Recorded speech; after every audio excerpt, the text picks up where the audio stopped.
nagbigay ng paliwanag. Ito pong si Panelo, mga kababayan, patungkol po dun sa lumalabas na balita na no election sa darating na 2028. Dahil nga daw, mga kababayan, posibleng estratehiya daw po ito upang pigilan ng kandidatura nito daw pong si Sara Duterte, yung pag-impeach dito po kay Sara. So ngayon, mga kababayan, ito pakinggan po natin. Ang ginagawa nilang paninira kay Leysa, ang pagsampa nila ng impeachment kahit na walang ebidensya. Ang layunin talaga noon ay hindi na siya makatakbo sa halalan. At saka dapat mapapanagot din siya. Yun naman talaga ang totoong layunin niyan, mga kababayan. Hindi lang pigilan ng pagtakbo ni Sara kasi magiging walang kwentang presidente naman siya kung sakasakaling manalo siya, kung hindi pati na rin po papanagutin siya. Yan talaga yung agenda kung bakit dapat po siyang ma-impeach. Alam niyo, yung sinabi ni Tsaka ang pinakakawawa nga dito kung tutusin, mga kababayan, si Digongong eh. Kasi handa nilang isacrifice yung karton para lamang po, mga kababayan, maging presidente yung inutil na vice-presidente, di po ba? Anyway, tuloy pa natin. Dito sana na sana matuloy. Kasi kung titingnan mo yung sitwasyon ngayon, hindi ba sabi ko sa inyo, ang ginagawa nilang paninira kay Leysa, ang pagsampa nila ng impeachment kahit na walang ebidensya. Ang layunin talaga noon ay hindi na siya makatakbo sa halalan. Nakikita siguro ng mga bumuhit ng script ng nobela kung pagsiraya ng mga gamot. Mukhang delikado sila sa Senado. Hindi, kung ikaw ba, Panelo, tatanungin kita. Sa tingin mo, pag naging presidente ba si Sara, magkakaroon ba siya ng silbi? Hindi, tatanungin kita. Yung tao sa tao, hindi yung bobo sa bobo ha. Yung tao sa tao, pag si Sara ba naging presidente, magiging may kwentang presidente ba yan? Kasi kung ngayon pa nga lang na vice-presidente na siya, ay wala na siyang kwenta, mga kababayan, at nasasangkot na siya sa napakaraming korupsyon, lalo na nung siya ay naging sekretary ng DepEd. Sa tingin mo, hindi niya gagawin yan pag naging presidente na siya? O tatanungin kita, Panelo, total, abogado ka naman. Diba? Sana masagot mo. Kasi pag nanalo siya sa Senado, di tuloy ang kandidatura niya. Paano mo mapapahinto ang kandidatura ni Inday Sara? Hindi, walang eleksyon. Hindi ba? Paano gagawin ng walang eleksyon?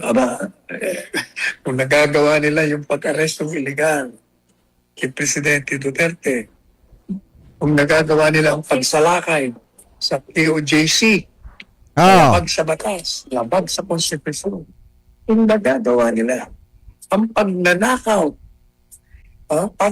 ng pera ng bayan, kung nagagawa nila ang paglapastangan, pagsira sa karapatan ng BP Sara at ang panglalait sa kanya.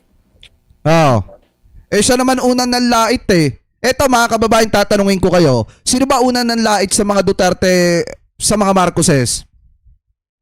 Di ba mga Duterte, bakit hindi pa tumatakbong presidente si PBBM, tinawag na po siya ni Digong na weak leader, tinawag na po siya ni Digong, mga kababayan, na gumagamit ng ipinagbabawal na bato, bangag. Di ba? Yan yung mga sinabi ni Duterte, mga kababayan, noon, para lang mapatakbo yung kanyang anak sa pagka-presidente. Kaso nga lang, alam naman niya na matatalo yung kanyang anak noong 2022, mga kababayan. Diba, una pa lang talagang inalipusta na, nilait na ni Duterte si PBBM. Alam niyo, kung tutusin, hindi naman talaga makukulong si Digong sa dahig. Ano po, kayang-kayang pigilan ng presidente yung pag-aresto kay Digong. Ang problema nga lang, mga kababayan, kahit akong presidente, bakit ko pipigilan yan? Halos araw-araw akong tinitira patalikod, mga kababayan. Diba, kumbaga pinakain mo na nga sa kaliwang palad mo, pati yung kanang gusto pang kainin. Ganun ang ginawa ni Duterte kay PBBM. Kaya nga kung tutusin, kung nalalait man si Sara Duterte ngayon na mga kababayang Pilipino po natin, deserve ni Sara yan. Bakit? Ano ba pinapakita niya publicly? Diba? Ano ba mga ginagawa niya publicly?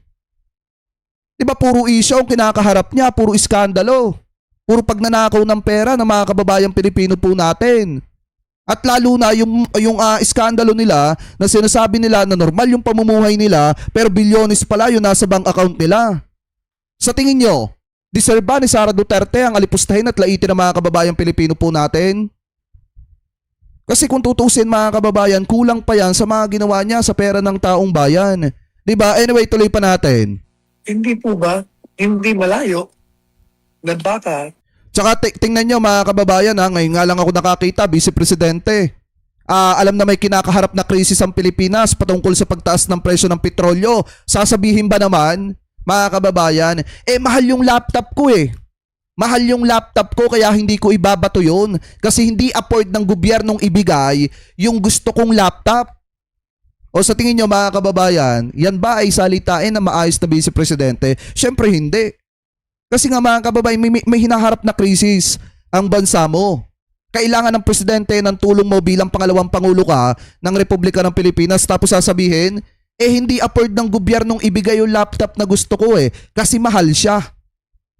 Di ba mga kababayan, bobo lang yung magsasalita ng ganon. Hindi mo na nga dapat sinabi, pinagmayabang mo pa.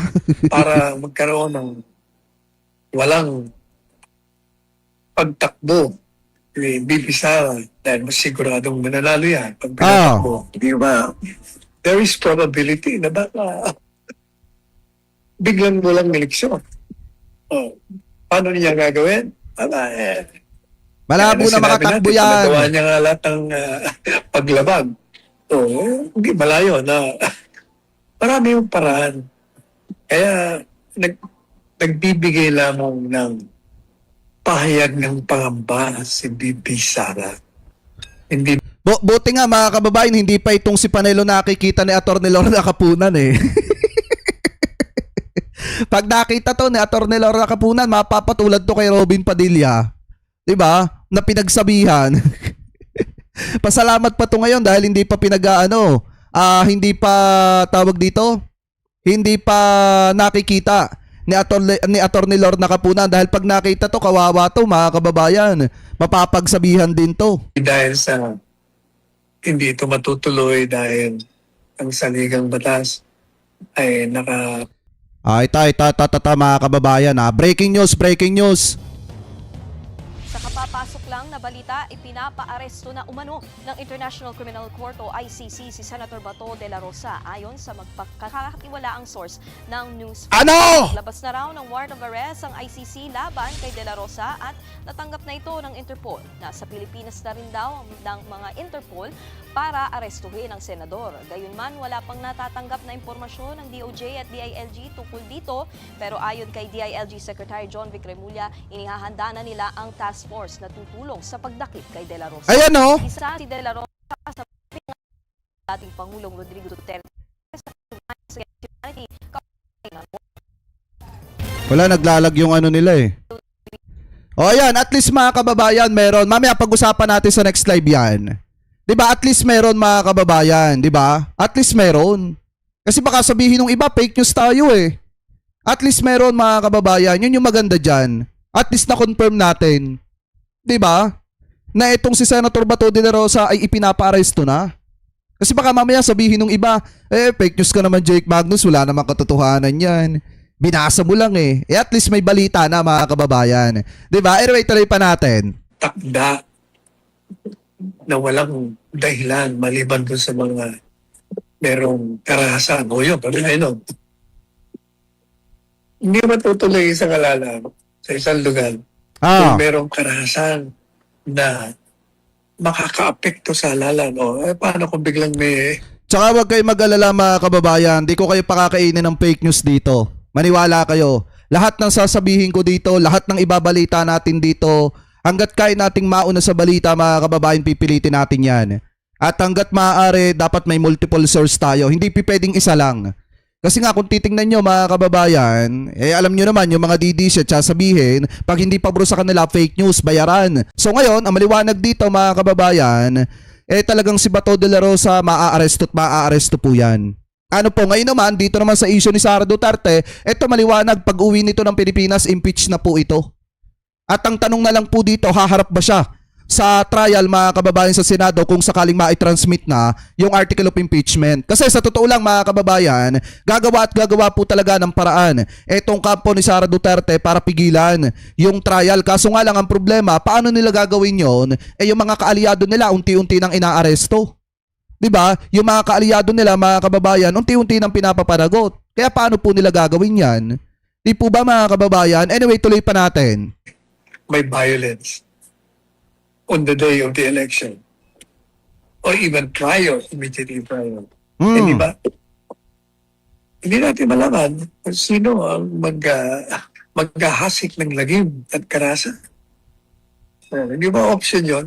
Pag yan ang ginawa, anong gagawin ng gobyerno? O hindi siyempre, magdideklara sila Ah. ng emergency. Pwedeng, dahil nga sinasabi ng batas, pag naapektuhan ang magiging resulta ng halalan dahil sa karahasan, dahil sa unrest, dahil sa gulo, walang eleksyon. O di ba? O yun ang ibig sabihin, yun ang context sa mga pahayag. Hindi, magkakaroon ng eleksyon. Magkakaroon po ng eleksyon, mga kababayan. Ang problema lang, baka hindi na po makatakbo si Sara. Kasi may impeach nga po yan. At sa pangamba ni Vice President Sara Zimmerman Duterte. Alam nyo, dapat kapag ka na-impeach, etong si Sara Duterte, ang mag-tandem na lang, etong si Robin Padilla at etong si Panelo. Kasi pareha silang bobo eh. Di ba, mga kababayan? Dapat ang mag-tandem na lang, etong si Panelo at etong si Robin Padilla kasi parehas po silang bonak. Buti nga, hindi pa ito nakikita ni Atty. Lorna Kapunan eh. Dahil kung makikita ito ni Atty. Lorna Kapunan, mamumura din to. Katulad ni Robin Padilla, mga kababayan, mapapahiya din to si Panelo. Kasi kung ano na lang ang sinasabi ng mga ito para lang ilihis yung usapin, mga kababayan, na talagang may kalalagyan. Ito pong kanilang vice-presidente. Ano po, talagang may kalalagyan si Sara Duterte. Yun yung masakit na katotohanan dyan. At hindi na po nila may aalis yan, mga kababayan, na talagang mai-impeach itong kanilang vice-presidente. Parang katulad lang nito, mga kababayan. Sabi daw po dito, ang papel ng Senate minority sa Senado at impeachment, nilinaw daw po ni Atty. Kapunan para daw po mas maintindihan ni Senator Robin Hood Padilla kasi mukhang hindi po alam ni Senator Robin Padilla kung ano po yung mga pinagsasasabi po niya. Ano po, so ito, i-play po natin. Usap-usapan ang naging pahayag ni Senator Robin Padilla tungkol sa papel ng Senate minority pagdating sa posibleng pag-akyat ng impeachment case laban kay VP Sara Duterte. Hit ni Padilla ang pag-oppose ang mismong trabaho ng minorya pero ilang eksperto umalma. May umarangkadang balita si Angela Babad. Trabaho po ng minority yon. Diyan po ang parliamentary procedure na dapat naming sundin. Bilang bahagi ng Senate minority, iginiit ni Senator Robin Padilla na trabaho nilang tumutol sa anumang usapin na tinatalakay sa plenaryo. At partean niya nito ang posibleng pag-akyat ng impeachment case laban kay Vice President Sara Duterte. Ito ay sa gitna ng usap-usapan ng posibleng pagharang ng minorya sa pag-convene ng impeachment court. Sabi nga, mga kababayan, ng mga eksperto, kahit daw harangin niya ng minority, mga kababayan, hindi na po nila pwedeng harangin yan. Kasi yan po, mga kababayan, ay tawag po talaga ng tungkulin ng mga senator na iniluklok na mga kababayan Pilipino po natin dahil nasa konstitusyon po talaga yan. Sinasabi po talaga yan, mga kababayan, sa saligang batas. Pero ayon sa ilang eksperto, hindi tama ang pahayag ni Padilla. Ayon kay mamamayang Liberal Representative Laila de Lima, kung palaging kukontra ang minorya sa mayorya kahit walang basihan o ebidensya, ay hindi na ito pagganap sa tungkulin bilang minorya. Tama. Isa ng pagiging obstructionist. Ayon din kay political analyst Ronald Llamas, ang trabaho ng minorya ay maging fiscalizer. Ayon sa adopted resolution number 39 ng 15th Congress o ang resolution adopting the rules of procedure on impeachment trials, malinaw na nakasaad na kailangang panatilihin ng mga senador ang political neutrality sa kabila ng pagkakaroon ng partido. Bagay na pinaliwanag ni Atty. Lorna Kapunan, senior partner ng Kapunan and Castillo Law Office. Nakalagay dyan sa isang rule nila. Makinig kayo ha! Yung mga bobong senador na katulad ni Robin Padilla, makinig ka dito. There would be political neutrality. Anong ibig sabihin ng political neutrality? You cannot discriminate on account of your political affiliation. Isa pa, dapat nakikinig din dito si Amy Marcos para alam niya, mga kababayan, na kung saan dapat ipinapakita nila yung political neutrality. Dahil una, uupo po silang hurado o hukom dyan sa posibleng impeachment trial ni Sara Duterte. Alam nyo, mga kababayan, hindi nyo ba napapansin? Bakit sa kabila ng sunod-sunod na kamalasan ng kampo ng mga Duterte, yung mga kaalyado po nila na politiko, parang unti-unting nabobobo. Hindi nyo ba napapansin yon? Katulad ni Amy Marcos, di ba dapat hindi niya ipinapakita na siya po ay bias, mga kababayan, sa usaping ito. At hindi niya dapat kini-question ang trabahong ginagawa ng Congress. Yung mga impeachment proceedings, mga kababayan. Pero kung titingnan nyo po, yung ginagawa ni Amy Marcos ngayon palang pinapakita niya na kung ano po talaga yung pinapanigan niya sa issue ng impeachment na ito. At ang isa pa, mga kababayan, tingnan nyo itong sina Robin Padilla. Ang dami namang abogado ng mga yan. Alalaki ng budget ng opisina ng mga yan. Pero bakit hindi nila pag-aralan yung Senate rules pagdating po sa impeachment para alam nila? So yung mga senador dyan na bumoto na, nagsabi na that they will be loyal to the Vice President even without looking at the evidence, pwedeng i-question yun. Where is your political neutrality? Dagdag pa ni Kapunan, dapat hindi pansariling interes ang unahin ng mga mambabatas. Hindi naman sinabi sa oath of office na I will defend, since I'm a minority, I will defend the minority position. Kung in aid of legislation, wag nilang tignan ano ba yung nakakabuti sa akin. Ang tignan nila, ano ba nakakabuti sa taong bayan. Ayon naman kay Senate President Pro Tempore Panfilo Lacson, kung sakali mang may magmosyon kontra sa pag-convene ng impeachment court, ay kinakailangan itong pagbotohan ng Senado. Samantala sa kabila ng binitawang pahayag ni Padilla, iginiit ni Senate Minority Floor Leader Alan Peter Cayetano na wala pang klarong napag-usapan ng minorya hinggil sa usapin ng impeachment. Ako si Angela Babad ng PRTV News, nagseserbisyo para sa Pilipino. Ayan o, di ba dapat, mga kababayan, di ba dapat etong si Padilla at etong si Panelo dapat pinagsasama to eh. Dapat eto na lang ang magtandem, mga kababayan, sa darating na 2028 presidential election. Kasi parehas bonak eh. Di ba, mga kababayan? Iba yung sinasabi ni Panelo at iba yung sinasabi dito ni Senator Robin Padilla. Pero pagdating kay Atty. Lorna Capunan, wala eh. Butata talaga tong mga to. Kasi nga, hindi nila pinag-aaralan, mga kababayan, kung ano yung sinasabi ng saligang batas, kung ano yung sinasabi ng Senate rules, mga kababayan, patungkol po dito sa impeachment. Kaya ngayon, nasusoplak sila na mga kababayang Pilipino po natin. Pero kayo, mga kababayan, ko kayo po ang tatanungin, ano po masasabi ninyo hingil po sa sinabi ni Panelo at hingil po sa sinabi ni Senator Robin Padilla, na kung saan itong sinabi ni Padilla ay sinoplak naman, mga kababayan, ni Atty. Lorna Capunan at saka po nitong isang political analyst na si Sir Ronald Aliamas, mga kababayan. So comment below na lamang po kung ano po masasabi nyo hingil po sa usapin na yan.